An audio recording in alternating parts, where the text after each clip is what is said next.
Time now, 5:44. The losses are just staggering. $4.8 billion. It's the total scammers made off of seniors in 2024, according to new figures released by the FBI. Yeah, that sounds terrible, Mike, but you've learned that there's a Northeast Ohio Police Department ramping up its outreach to better protect this vulnerable population. Yeah, I was chatting with a longtime police officer with the Mentor Police Department about a recent cryptocurrency scam when a comment he made caught my ear. May is Older Ohioans Month. And as state agencies raise awareness about scams seniors like Jack Hines face, you have to be wiser. The Mentor Police Department is taking action by beefing up its outreach through scam prevention workshops like this one held at the Senior Center. It's enlightening because you think, oh my gosh, that could happen. And it does happen. As well as assisted living facilities across the city. What was that moment where you guys realized, oh, our community needs this outreach?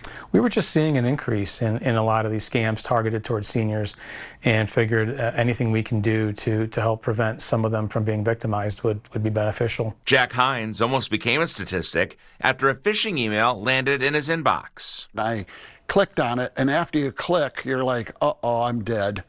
And then I kind of like got out of it. After attending the awareness workshop, Hines tells me he is better equipped to recognize the scams targeting seniors. I get a lot of scams. I know they're scams. And what makes them more vulnerable, like loneliness. Oh, somebody's paying attention to me. And everybody wants to have some attention. Last year, the Ohio Department of Commerce's Division of Securities saw a 22% increase in scam and fraud-related complaints from older adults.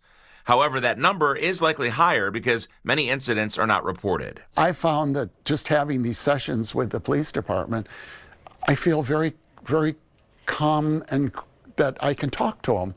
And they respect me and I respect them. The program manager at the Mentor Senior Center tells me they're seeing an uptick in phone calls. Hey, is this toll scam true? Do I really owe money? But the information from Mentor Police is helping turn the tide. The seniors that were at that presentation could say, well, I knew right away that that was a scam because they had mentioned it there. Good morning, how are you? Jack Hines, in his role as greeter at the Senior Center, is sharing what he has learned to help keep his peers better protected. You're kind of like a first line of defense. Yes, and I have told my other greeters, you know, be aware of what people are saying and what the talk is, because sometimes it's important to ourselves that we can help.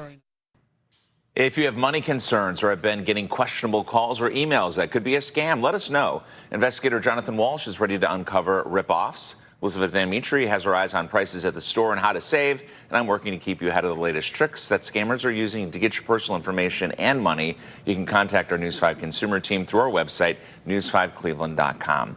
And it also is important for younger members of the family, right? If you have a parent or an older parent or a grandparent, to have updates and talks with them about what's going on and what's out there and the steps that you need to take to be safe. So it really is the responsibility of all of us. It truly is. And it's also great to see them there ready, listening, willing to get that information, and hopefully they share it with someone else.